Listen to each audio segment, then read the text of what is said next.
Assalamualaikum warahmatullahi wabarakatuh. Nama saya Gunnar Widi Rama. Pada kesempatan kali ini, saya akan menjelaskan materi pertemuan 9 sampai dengan pertemuan 15 dalam mata kuliah pengantar material konstruksi. Nah, jadi di pertemuan 9 itu ada proses pengerjaan beton. Yang pertama itu ada persiapan. Jadi sebelum penuangan beton dilaksanakan, hal-hal berikut ini harus terlebih dahulu diperhatikan. Nah, yang pertama itu ada semua alat pengaduk dan pengangkatan harus bersih. Yang kedua itu ada ruangan yang akan diisi beton juga harus bebas dari kotoran yang mengganggu. Yang ketiga ada lapiskan minyak pada permukaan dalam acuan agar mudah dibuka.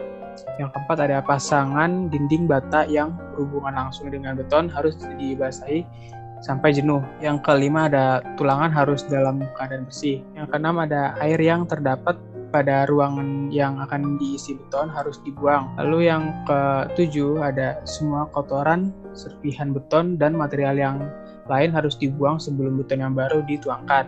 Yang terakhir ada pada kasus-kasus tertentu, persiapan lebih detail harus juga dilakukan. Lalu yang kedua itu ada penakaran. Jadi penakaran bahan-bahan penyusun beton yang dihasilkan dari hasil rancangan harus mengikuti ketentuan yang tertuang dalam pasal 9 SK SNI tanggal 28 tahun 1991 bulan 3 tentang cara pengadukan dan pengecoran beton. Nah, ini yaitu isinya beton yang mempunyai kekuatan tekan lebih besar atau sama dengan 20 MPa. Proporsi penakarannya yang harus didasarkan atas penakaran berat. Lalu beton yang mempunyai kuat tekan yang lebih kecil dari 20 MPa, proporsi penakaran boleh menggunakan teknik penakaran volume. Lalu ada pengadukan. Setelah didapatkan komposisi yang direncanakan untuk kuat tekan tertentu, maka proses selanjutnya adalah pencampuran di lapangan. Yang pertama itu ada dua ya, ada manual sama mesin. Jadi yang manual itu cara pertama itu pasir dengan semen dicampur dalam keadaan kering dengan komposisi tertentu di atas tempat yang datar dan kedap air. Lalu yang kedua itu ada pencampuran dilakukan sampai didapatkan warna yang homogen. Lalu yang ketiga ada tambahkan kerikil kemudian lakukan pencampuran lagi. Yang keempat buat lubang di tengah adukan, tambahkan kira-kira 75% dari kebutuhan air. Yang terakhir ada aduk hingga rata dan tambahkan sedikit demi sedikit air yang tersisa.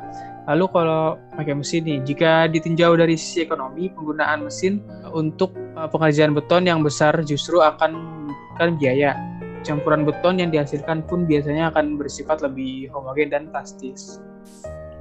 Lalu yang terakhir, yang keempat, ada syarat pengadukan menurut SK SNI tahun 1991 tanggal 28 bulan 3. Semua jenis bahan yang digunakan dalam pembuatan beton harus dilengkapi dengan sebagai berikut.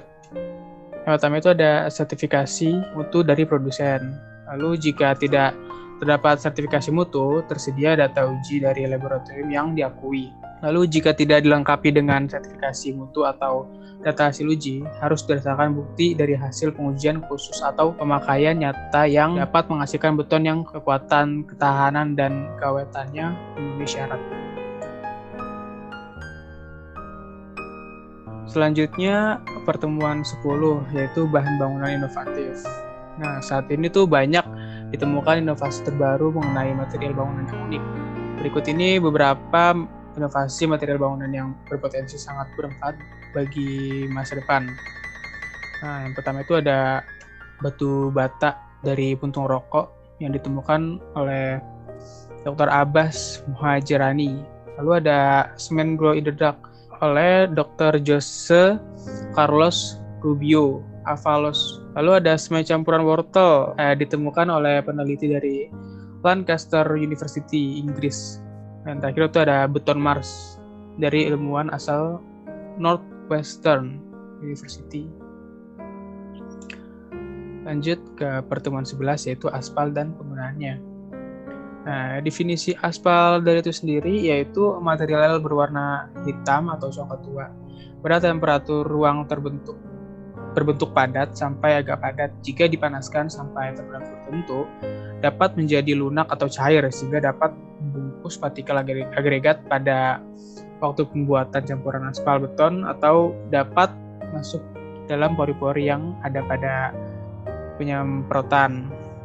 Nah, yang pertama ini ada aspal minyak.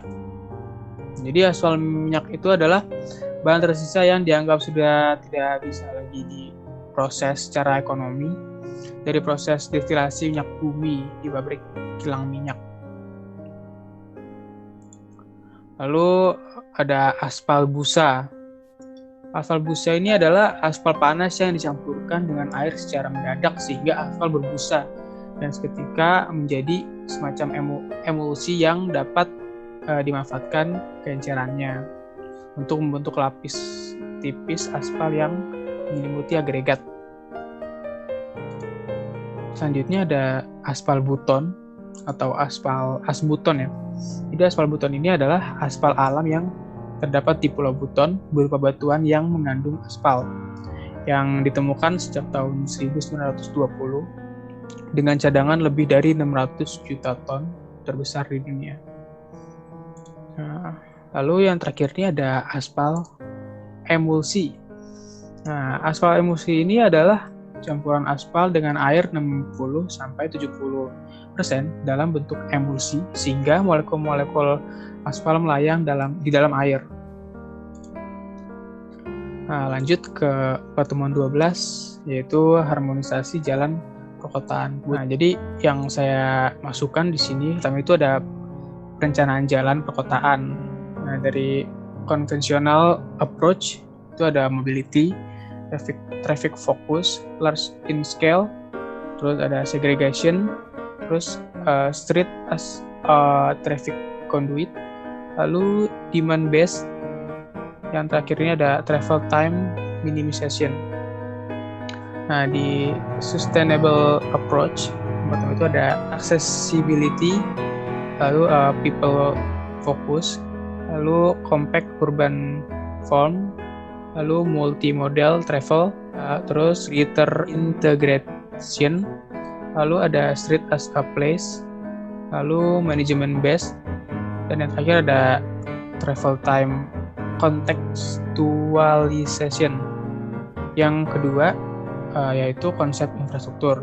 Jadi penyelenggaraan infrastruktur jalan mampu menyediakan infrastruktur jalan yang memenuhi kriteria reliable route, green route, infrastruktur, safe and convenient route, lalu human route. Yang ketiga itu ada dukungan infrastruktur jalan. Di infrastruktur for all dapat dimanfaatkan oleh semua. Terus keselamatan, keamanan, dan kenyamanan. Lalu keselamatan dan keadilan dalam memenuhi kebutuhan dasar. Lalu ramah lingkungan dan berkelanjutan. Nah, yang keempat itu ada sistem, fungsi, dan klasifikasi jalan menurut Undang-Undang Jalan Nomor 36 tahun 2004 dan Undang-Undang LLAJ Nomor 22 tahun 2009. Nah, di sini ada status, sistem, fungsi. Lalu ada spesifikasi penyediaan prasarana. Lalu ada kelasnya. Nah, lanjut ke pertemuan 13 yaitu besi dan baja. Definisi besi dan baja itu sendiri yaitu besi nih, atau dari bahasa Latin disebut ferrum, merupakan logam dalam deret transisi pertama. Besi adalah unsur paling umum di bumi berdasarkan massa, bentuk sebagian besar bagian inti baik di luar maupun di dalam bumi. Nah, sedangkan baja adalah logam paduan dengan besi sebagai unsur dasar dan karbon sebagai unsur paduan utamanya. Nah, kandungan karbon dalam baja berkisaran antara 0,2% hingga 2,1%. Nah, lalu sifat-sifat besi. Nah, yang pertama itu ada sifat mekanik besi dan paduannya. Besi murni kristal tunggal guna keperluan penelitian faktanya lebih lunak daripada aluminium, dan besi hasil produksi industri yang paling murni mempunyai kekerasan 20-30 Brinell. Nah, di sini ada senyawa besi. Yang pertama itu ada besi oksida, lalu besi sulfat, besi sulfida, besi klorida, magnetik, ferrioksida, biru, prusia.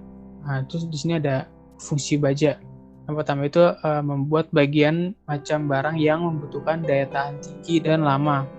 Lalu ada dalam dunia konstruksi, baja biasa dipakai sebagai bahan konstruksi jalan, kereta api, dan banyak infrastruktur bangunan. Lalu di sini ada macam-macam besi baja.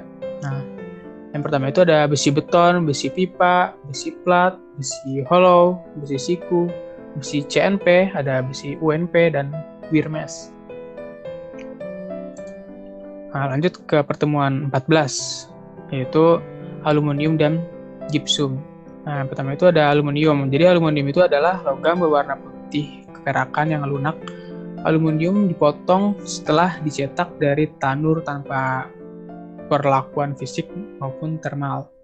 Lalu di sini ada ciri-ciri aluminium. Yang pertama itu ada aluminium merupakan logam yang berwarna perak atau putih. Lalu aluminium dapat dibentuk sesuai dengan keinginan karena mereka memiliki sifat yang plastisitas yang cukup tinggi. Lalu merupakan unsur metalik yang paling berlimpah dalam kerak bumi setelah oksigen dan silikon. Yang ketiga itu ada gypsum. Jadi gypsum itu adalah salah satu contoh mineral dengan kadar kalsium yang mendominasi pada mineralnya. Lalu ada sifat fisik gypsum. Nah, menurut Supriyatna pada tahun 1997, fisik gypsum itu adalah satu, dari warna itu putih, kuning, abu-abu, merah, jingga, dan hitam bila tidak murni. Yang kedua itu ada massa jenis. Massa jenisnya itu 2,31 sampai dengan 2,35 gram per cm kubik. Lalu yang ketiga itu ada keras seperti mutiara, terutama permukaan. Yang keempat itu bentuk mineralnya seperti kristalin, serabut, dan masif. Yang kelima itu ada kilap seperti sutra. Yang keenam ada konduktivitasnya rendah. Nah, yang terakhir nih, pertemuan 15 dengan materi green material. Jadi green material ini memiliki arti yang lebih luas dari sekedar ramah lingkungan. Nah, pengertian material ramah lingkungan pada umumnya menyangkut dari sisi produk material itu sendiri, bahwa material ramah lingkungan adalah material yang pada saat digunakan dan dibuang tidak memiliki potensi merusak lingkungan. Lalu ada kriteria material ramah lingkungan. Lalu di sini ada macam-macam green material. Pertama itu ada kaca insulasi, baja, batang jerami, bata ringan, bambu, kalsibor.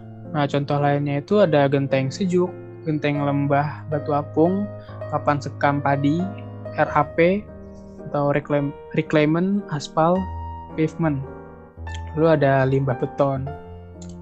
Nah, jadi itu saja yang bisa saya sampaikan penjelasan kali ini. Kurang lebihnya mohon maaf. Assalamualaikum warahmatullahi wabarakatuh.